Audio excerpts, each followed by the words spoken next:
Welcome to 3 Count Commentaries. This is your host, MagMongoSlade. Today we're talking about Monday Night Raw. A new era begins August the 1st, 2022. Triple H's first official episode of Monday Night Raw.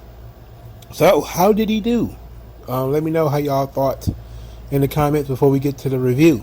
Also, hit the like button on your way in the door. I need more likes.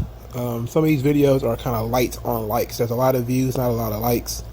We need to get these likes up. Alright, so let's talk about the show. They fixed some problems. Some other problems remained, but we'll get into those as we go along. Alright, so Becky Lynch comes out and she's got an arm in a sling because Bianca Belair separated her shoulder with a botched glam slam the previous night. I kind of figured Becky was hurt from that. Anyway, Becky Lynch said she didn't know who she was after losing the championship. Now she knows exactly who she is. That she is not the championship. She is not defined by a championship. She is not defined by a match. She is not defined by any man. She defines the match. She defines the championship. She defines the man. Saying that she wanted to make the best women's division because that was her goal. Then said she wanted to thank the one person who pushed her over the past year to be the best she can be, and she called Bianca to come out. So Becky Lynch's opening promo was very much humility, but a renewed sense of repurposing. Like, it clearly reorganized Becky Lynch in this early part. It told you that, the Becky Lynch who is chasing glory and big time Bex is probably going to be no more. And we're going to try to transition back to the man. So that's what it seems like here. So Bianca comes out there. Bianca says that Becky Lynch is the man. They hugged. Then Becky told her to hold it down because she'll see her soon, as she left. And she leaves the ring to Bianca. Bianca didn't have much to say other than there was a lot of mistrust between her and Becky, but now there's mutual respect, and that Becky taught her to never get caught slipping. She's not going to get caught slipping. And this is when we go backstage, and Bayley and her crew of Io Sky and Dakota Kai are beating Becky Lynch with chairs, and this was crazy. All right, so Bayley and them, they beat the hell out of Becky. Bianca goes running to the back, but Bayley and them is gone. Long gone. They in the win, baby. So later, Becky Lynch is hurt, and she's in the training room. She's trying to get some ice or something for her injured arm. Then Bayley is talking to Io and Dakota Kai, talking about how they're in control. When they're stopped to ask questions, they said it's not about Becky or Bianca, it's about us. And it was kind of vague, but she says that we'll be finding out pretty soon. So later there's a match between Asuka and Alexa Bliss. I don't remember anything special about this match as far as like it being a number one contenders match or anything. It was just a match to have a match. And they were actually not doing too bad. For a babyface versus babyface match, it was actually not bad. And then Bayley and her crew crashed the match, beat up both of them, and was going to look to do a little bit of extra damage. When Bianca Belair ran to the ring, she then challenged one of them. She didn't care which one, to a match at night. Io Sky would take up the challenge. There was another promo. Bayley basically saying that she took it upon herself to continue being the role model and knowing that people needed her, and she recruited the two best in the world. Dakota Kai said sentence very badly, and Io Shirai, she said stuff in Japanese, then she said some stuff in English, so it wasn't too bad. Io Sky versus Bianca Belair was quite awesome. It was very good. And then disqualification as Becky and Dakota Kai came ringside and started kind of getting in the way. both sides, Alexa and Asuka started coming down ringside, and they all got into a one big brawl in the middle of the ring after, nobody had to take an L. All right, so let's talk about some of the issues here. So this was the last we saw of this crew for the evening. But they actually brought back layered storytelling, featuring characters multiple times throughout the show to build interest in what they're doing, to keep the audience interested in what they're doing. Cool. If you watch the opening segment because you're a fan of Becky Lynch and you see her arm in this sling, nice. So now you want to hear what Becky has to say. You hear it. Bianca comes out there. They naturally switch out. Becky leaves. Bianca stays. Then as Bianca's talking, you see the cut backstage. So now you're interested. Why did Bayley do this? Who is these people she's hanging out with? Yada, yada, yada. Then they don't give you an explanation of what's going on yet. But what they do give you is some teasing. You can tell that they're going to be the heels. But they're going to have some kind of secret purpose.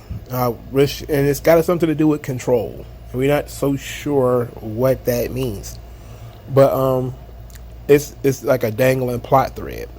We also see that Asuka and Bliss are going to replace Becky Lynch in terms of being Bianca Belair's partners. So this is cool. We got a 3-on-3. I wouldn't call it faction warfare. Not quite yet. Not until Bayley's team has a name. But that's, generally speaking, what we got here. So this ought to be pretty good going forward. You set up a pretty good storyline going forward. Now, here's my critique of this thing. There was no video package telling us who Dakota Kai is. And there was no video package telling us who Io Sky is. There was no video package at all that explained who these people are. So now, you just throw the match out there kind of cold. Io versus Bianca. We don't know shit about Io. If you watch NXT, but did this audience sound to you like people who knew who Io Sky was? No. Did this audience to you sound like people who knew who Dakota Kai was? No. This is a regular roster crowd. This ain't an NXT roster crowd, right? So these people needed to be educated about who Io Shirai is. They need to be educated about Dakota Kai. At least let them get some wins and let them get some face time before we start doing things like throwing them in matches with Bianca Belair. Because I'm thinking to myself, not just you threw away a marquee match in Io Shirai and Bianca Belair on TV. Not just that you did that, but you also did it in a way that it didn't really benefit either one of them because there was no clean winner. And you certainly don't want to beat Io, and you certainly don't want to beat Bianca. So the purpose of this was basically to further the 6-woman feud.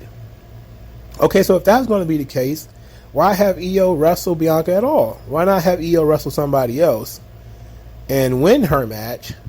And you can show a video package informing everybody of who she is and where she comes from, and you can even say that Bayley put it together or she paid to have it put together or something. Rather than, just, small Japanese woman hanging out with Bayley. It's like, okay. I mean, all right. What is to get excited about? And because Io is a heel, she's working heel in this match, she can't really do like a lot of her best stuff. You also put Io at a disadvantage because she's wrestling somebody much bigger and stronger than she is. I mean, Bianca was in there making Io look bad. I mean, making her look bad. Like, Io got her shit in for sure. But Bianca is so much bigger, so much stronger. Her strikes look far more realistic.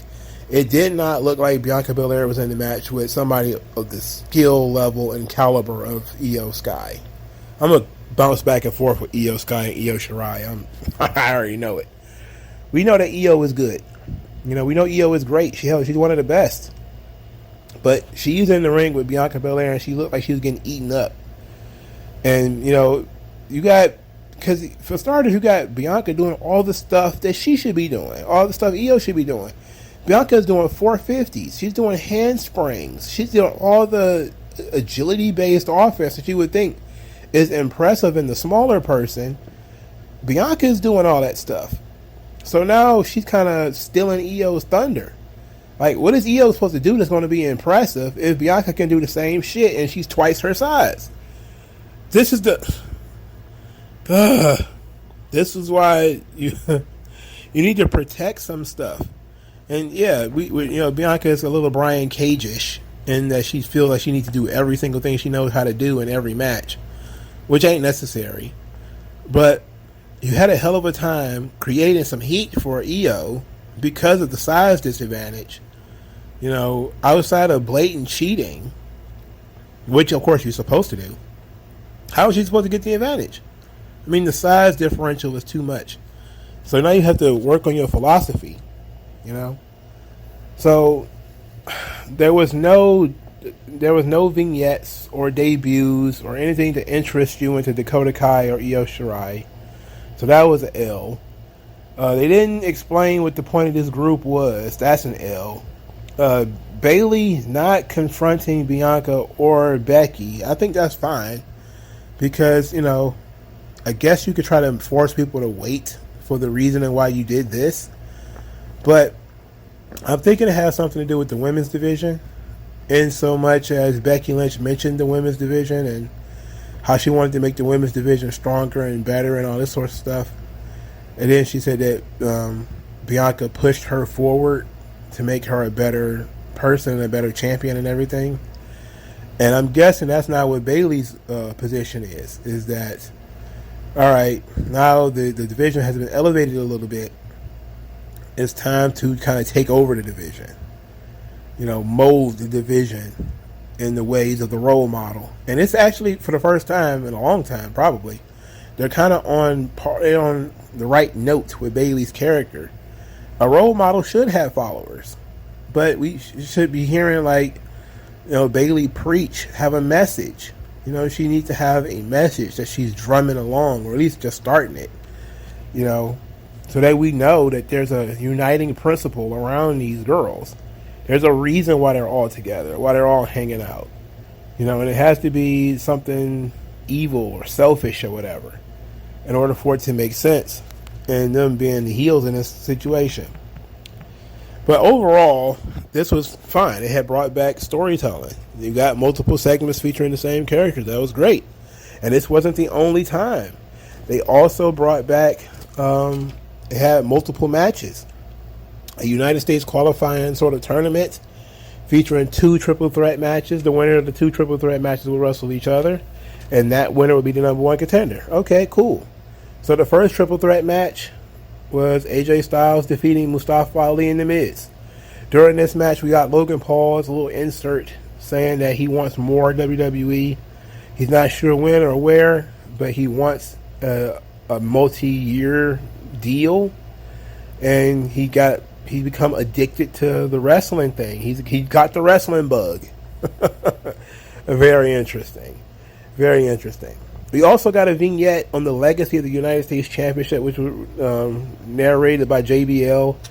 Interesting place for them to start. They started with the United States Championship. They started it with Harley Race for some reason. I don't know why they did that.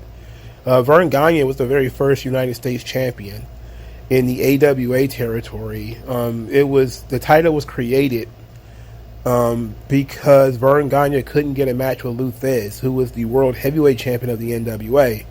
So I believe it was Fred Kohler, who was the promoter of Chicago, actually, of the Chicago territory, which means like Chicago, I think Indianapolis, I think some of that general area. He actually came up with this United States Championship and gave it to Vern Gagne as a way to sort of placate Vern Gagne as he was getting frustrated in his inability to wrestle Lou Thesz. Ultimately, Lou Thesz kind of got pissy because there was another championship, and since it was the United States title and we're American centric, he said, "Hey, that's just another world title, son." I don't know why I think of Lou Thesz like Captain America, but it's like, son, that's another world championship. What the hell are you doing? The whole reason we founded this NWA thing is so there be no more world champions, only one.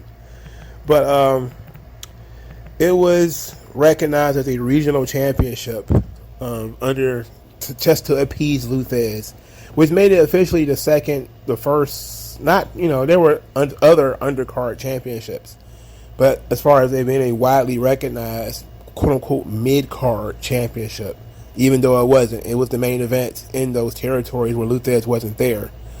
But that's kind of what a mid card title quote unquote is, because the Intercontinental Championship used to main event shows when Hogan wasn't around. It used to main event the B towns of the old WWF territory and an old WWF territory. The Intercontinental Champion would be the main event of the B towns, not necessarily of the A towns. The A towns would be the world champion, and then they come together for the super shows, which would be your WrestleMania, SummerSlams, or whatever. So why not go all the way back to Verne Gagne? Why start at Harley Race? I have no idea, but they did what they did. So, no, I mean, I'm not mad because I always liked that New Japan cared about the history of their championship. MLW cares about the history of their championships. WWE finally is starting to integrate their history. It seems like, and this was the one thing that I really enjoyed, they talked about things that happened in the past. Rey Mysterio actually mentioned that him and Edge are former tag team champions. Booker T came out there to do commentary. They talked about him being a former United States champion. When they did the cards, as they came out, they talked about how many times AJ Styles was the United States champion. They built a theme, and they kept drumming it along. This was good.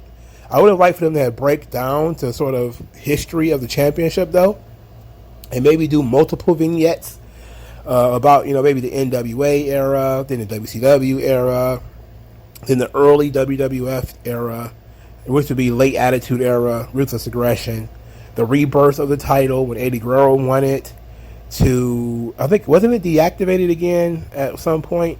I'm not sure, but from Eddie till today, would be a different era.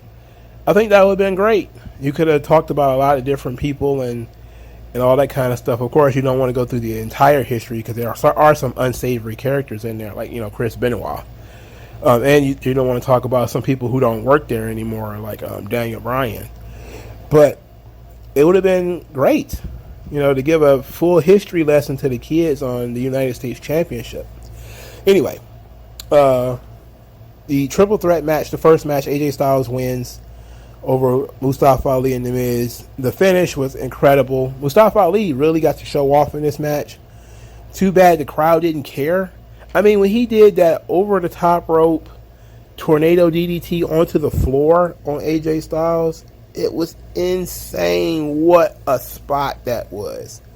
And I don't even think they got golf claps for it. He just did not care. And this is part of the problem. They put Mustafa Ali in this match. There was no promo from anybody in this match. No build-up, no anticipation. It was just, we picked 6 guys. It was like, okay, cool, you pick 6 guys. Let them cut a promo.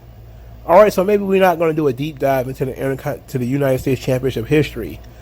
We're going to do one of those old school promos where these guys got like 40 seconds to put over why they want to be the champion, why it will be very important, yada, yada, yada. At least so people can get into it and come into this thing with some energy, But no matter what Mustafa Ali did, the crowd didn't seem to care, which is unfortunate. The Miz was just in this match to take the pinfall. He was selling the ribs the whole time. They're not pivoting on the Miz. We'll talk about that in a moment. Now the finish. Mustafa Ali hits the 450, but as per the usual with a splash, he bounces off the Miz, kind of leans upward.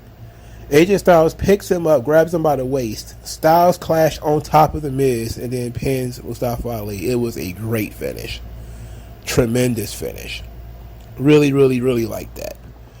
Really liked that. That was good. So, later, there was the second triple threat match in which we saw Ciampa defeat Dolph Ziggler and Chad Gable. Chad Gable got to cut a promo, so he got to get some heat at least. The gist of his promo was that he is back to put the country on his back like he did in the Olympics. And that, of course, his brain is super huge. Apparently, he's super smart. And he's not a loser like the Houston Astros. What the hell am I thinking? All right, so the match was really good. Gable is just, I don't know, like after watching all that Kurt Angle stuff, he comes across as a very pale imitation of Kurt Angle. We need to kind of go in a different direction with him. I'm liking what they're doing right now, but it just comes across like they're trying to recreate Kurt Angle, and it's not going to work. You know, it's like them having another white boy rapper or something like that, thinking, oh, we just do this again, it'll work. It's like, no, not really. Anyway, there was a lot of crazy spots in both of these triple threat matches. This one had, I believe, a net breaker and a German suplex in the same spot. It was pretty nutty. Ciampa wins with the fairy tale ending, but at one point, Ziggler and Gable was actually amateur wrestling in the ring, which I was surprised to see, and got my spurs all jingling and jangling, because I'm like, wait a minute, are these guys actually doing this? Are we going there? Because I know Dolph likes to do this occasionally whenever he's not taking silly bumps. He wants to get in there and rumble. So this was fun to watch, even though it was in a small box and it was doing commercial. It was still fun to watch some guys, grapple a little bit. What wrestling is supposed to be, theoretically, of course. All right. This brought us to the co-main event of the evening. I believe it was the co-main event. It was Ciampa versus AJ Styles. So, The Miz is backstage. And The Miz is, still licking his wounds off after the whole thing with Logan Paul. But he says that Logan Paul cheated, which I guess is true. And that if he hadn't cheated, he would have beaten that social media guy, and said that WWE isn't the playground for entitled YouTubers. Then he kind of ignored it, put all the blame on AJ Styles, to which Ciampa nodded in approval.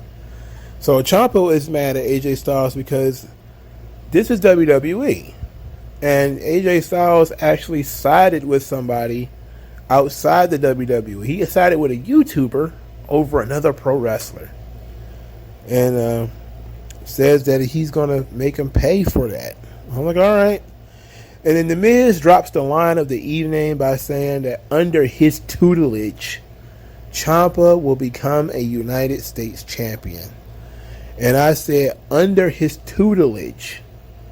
I could have sworn Ciampa has twice the experience of The Miz. So we're doing this again, where it worked the first time, where The Miz was the mentor for Bryan Danielson, which is absolutely laughable to anybody who knew who Bryan Danielson was. Now we're doing this to Tommaso Ciampa, which is, and both times I think it's fine. You're using The Miz as a heat magnet. These guys apparently can't get heat on their own.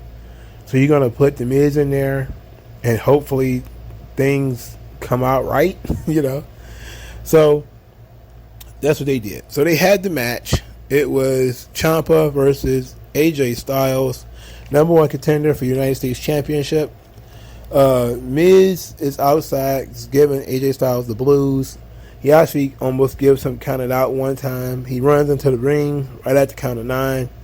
Gets pumped kneed in the face. Fairy tale ending. Ciampa wins. Ciampa is now the number one contender for the United States Championship and will get his shot next week on Raw. Next week. So we're going to give away Ciampa versus Bobby Lashley. We're just giving it away. I guess we got to have matches on TV. You got to have some stuff on TV. Okay.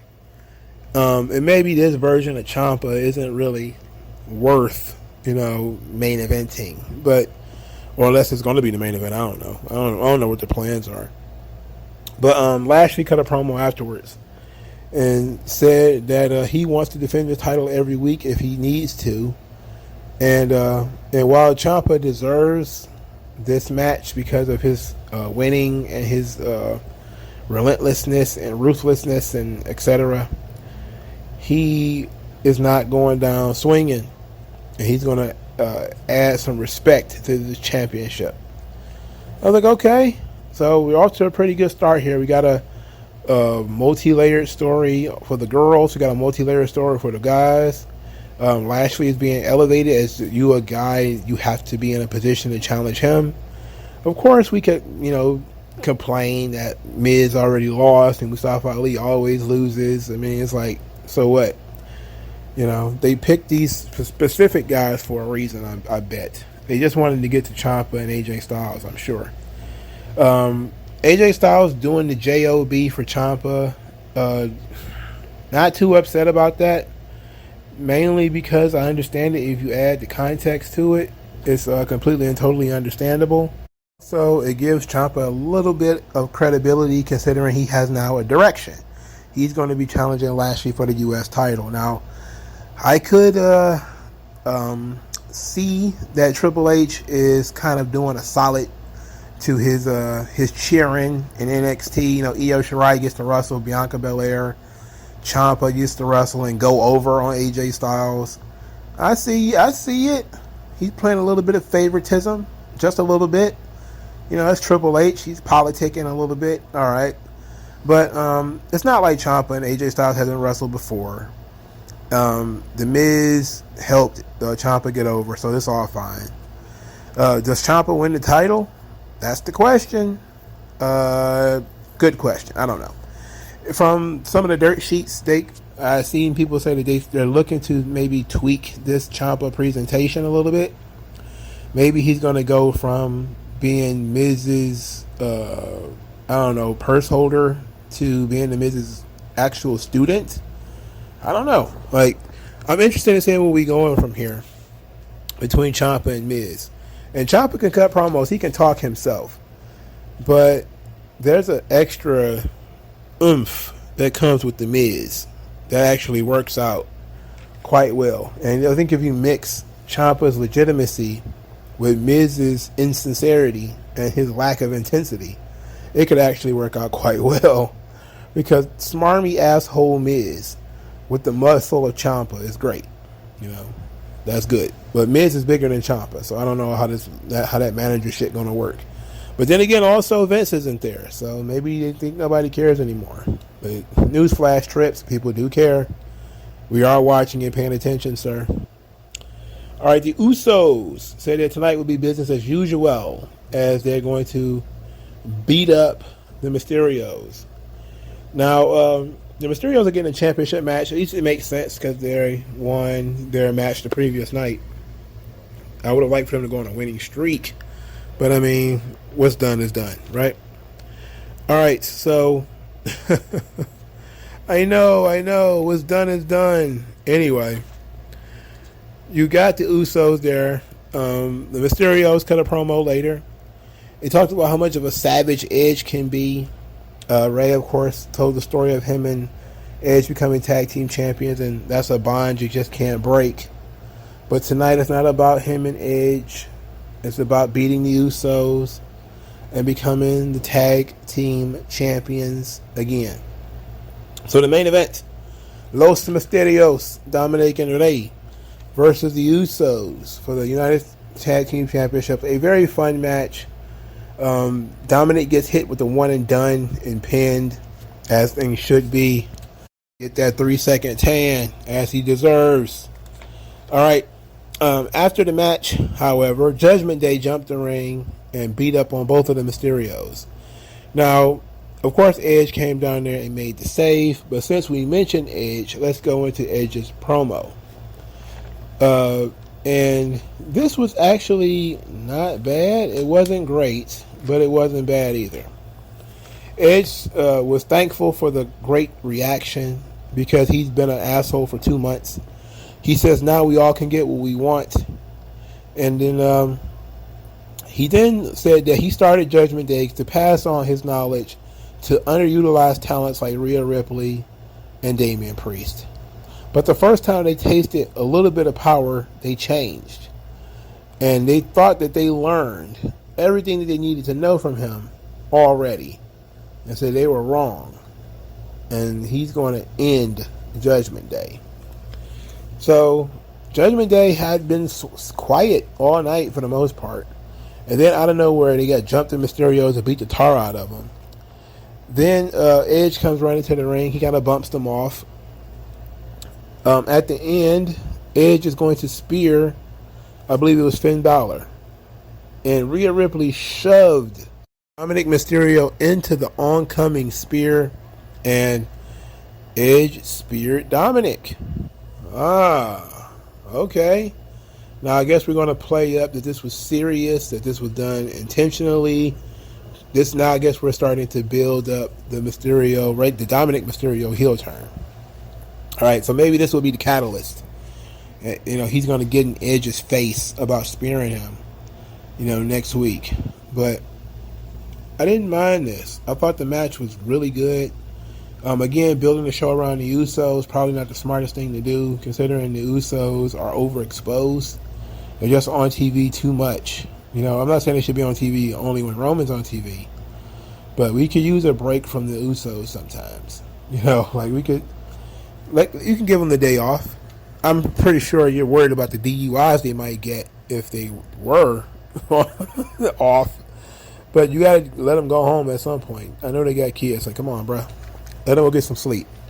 No point in dragging this out unless we'll talk about the last portion, which is the Seth friggin' Rollins and his confrontation with the Street Profits.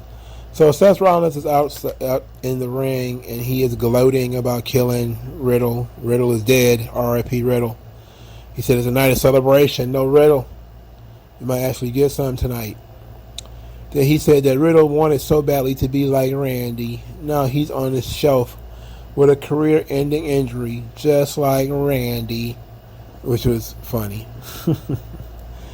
He says now he wants to turn his attention to Roman Reigns and that Universal Championship.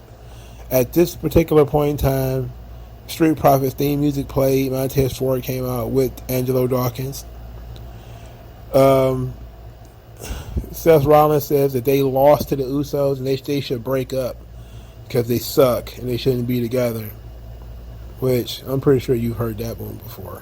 They're, of course, playing on the whole Montez Ford should go solo tip. And they continue pushing it. Seth Rollins says that he's not going to fight both of the Street Profits. That's not going to happen. He says that they need to just split up and then they can double back to dealing with him later. So the Street Profits, of course, refused to split up. And they said this is the only time you're going to see us facing each other, which is a game of rock, paper, scissors to see who's going to fight Seth Rollins in the next match. Match number 2, Montez Ford versus Seth friggin' Rollins. And this match was very good. This match really showed off what Tez can do. It didn't require for them to break up.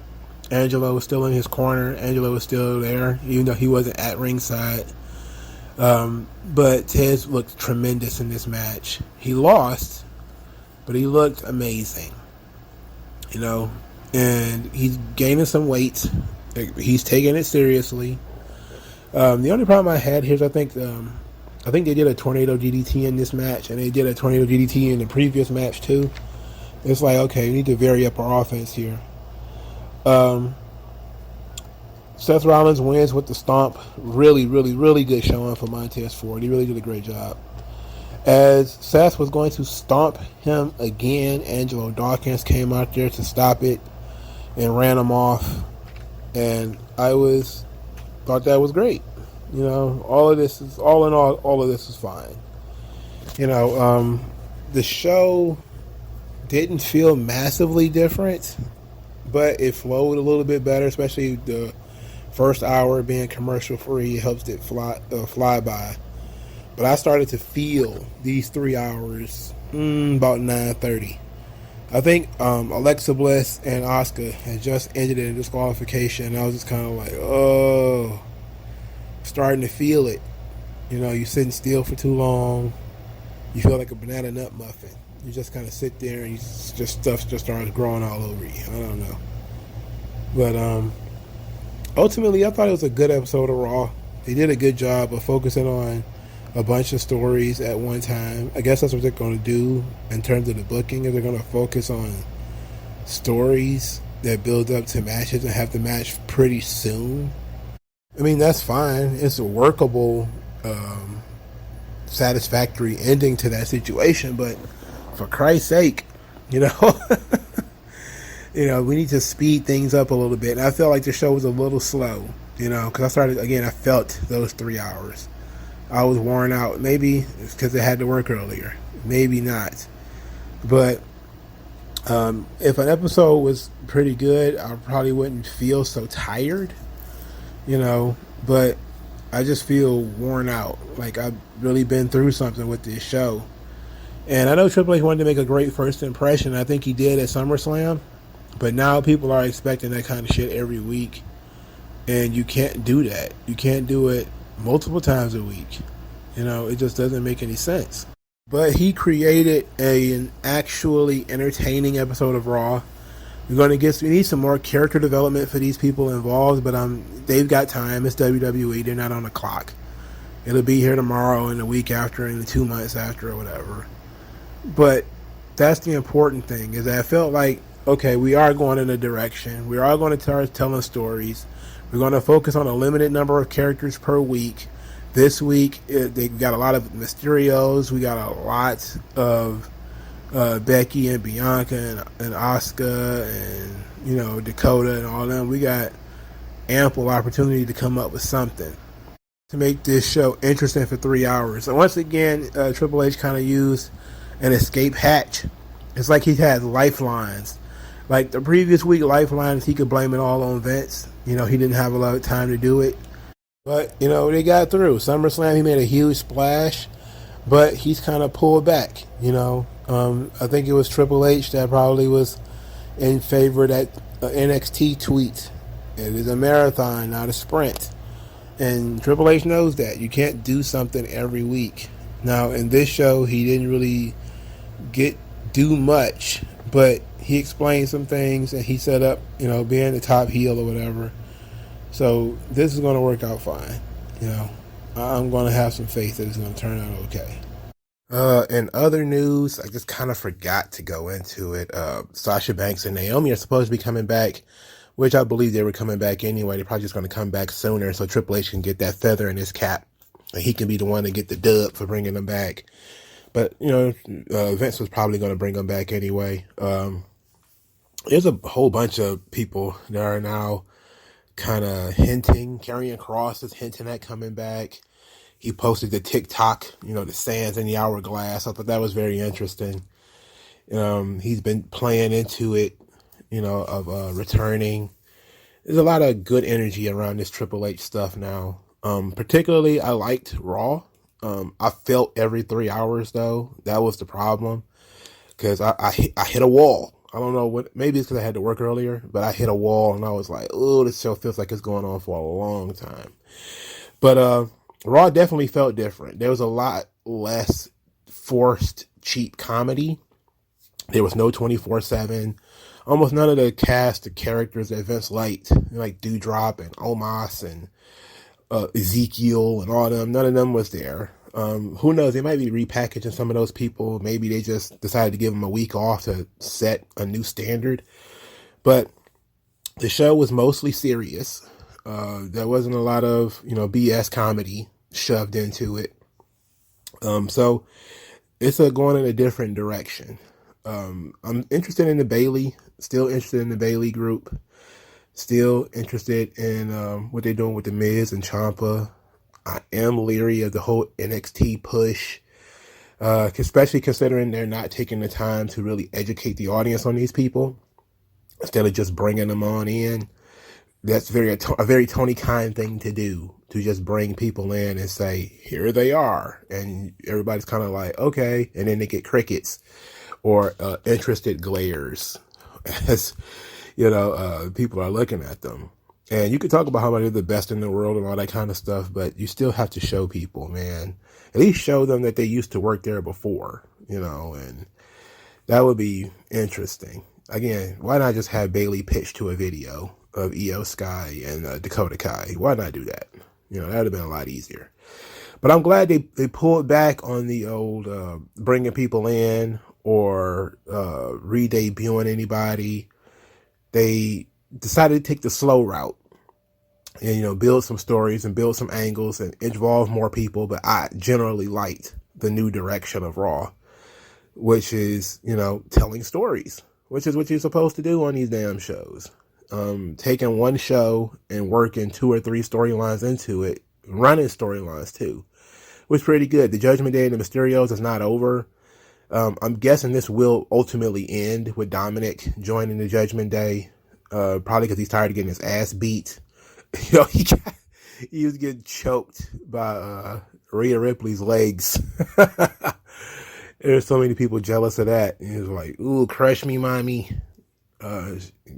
Rhea Ripley apparently has the fetish community on her side, which, I guess you got to have some community on your side. It might as well be the fetish community, right?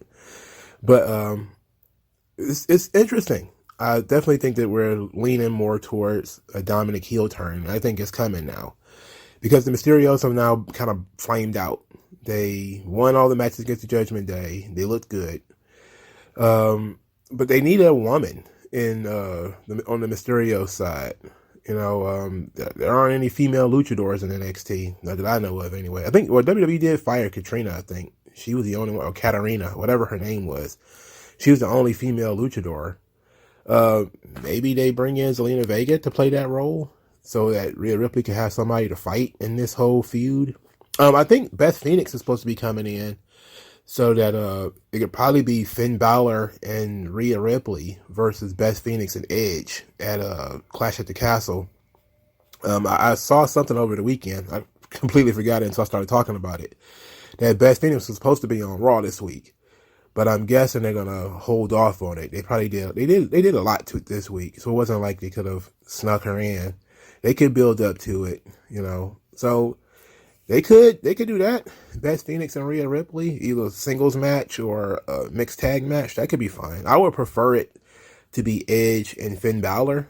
I would prefer that, a singles match, to a mixed tag. But I think a mixed tag could really elevate Rhea Ripley, who, she's the youngest one in this whole group and probably could use it. So that would be nice. But I'm generally okay with the new direction of Monday Night Raw. And I'm interested in where Triple H is going to take some of the people that Vince kind of discarded or didn't really do much with. The Dewdrops, the Nikki Ashes. I'm interested in what Triple H is going to do with them to rehab their careers, because we see what he's doing with Ciampa.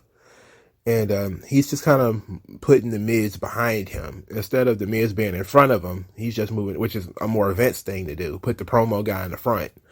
He's going to put the Miz behind him, so that Miz could yap while looking over the shoulders of Ciampa. That ought to be fine. It's just all about whether people are going to gravitate to Ciampa or is it all going to be the Miz, And the Miz is better at this than people think that he is. He's really good at this stuff. So, but I'm very interested. I'm interested in what they do more with Mustafa Ali. Is he going to get more opportunities? Going to get more chances? How are they going to rehab the tag team division? They didn't touch the tag team division this week. They just kind of blew off the Mysterios. But they have so much time because Raw is 3 hours that they can go on a rebuilding phase. Bianca Belair doesn't seem to have any opponents right now. I know that she's kind of feuding with Bayley, but we don't know if Bayley is even medically cleared yet. They didn't go into anything about deciding who could be the top contender for Clash at the Castle. They're kind of mostly building a 6-woman tag for Clash at the Castle. Does anybody prefer that to a singles match? I don't know, man. I guess if it gets Asuka and Io in the ring against each other, that ought to be good. Hopefully they don't throw it away on Raw and they kind of save it for a big show. That would be nice. I mean, that's important for, people, those of us who know the reputations of both of them. But for the average WWE viewer, they don't give a shit about Io Shirai. They don't care about her. They never seen her before. So they have to give us a reason to care about it. But what do you guys think? Let me know of your opinions on Monday Night Raw. Again, for like the 8th time, I say generally it was a good show, but there were some missed opportunities, I think. But there's still a lot of stuff for them to do. They got a lot of work ahead of them, and not much time because they got a big, 70,000 people show on September the 5th or something like that, the 4th. It's right around the corner. It'll be here before you know it. Like, share, subscribe. Thank you guys for your time. I'll talk to you guys later, man. Peace out.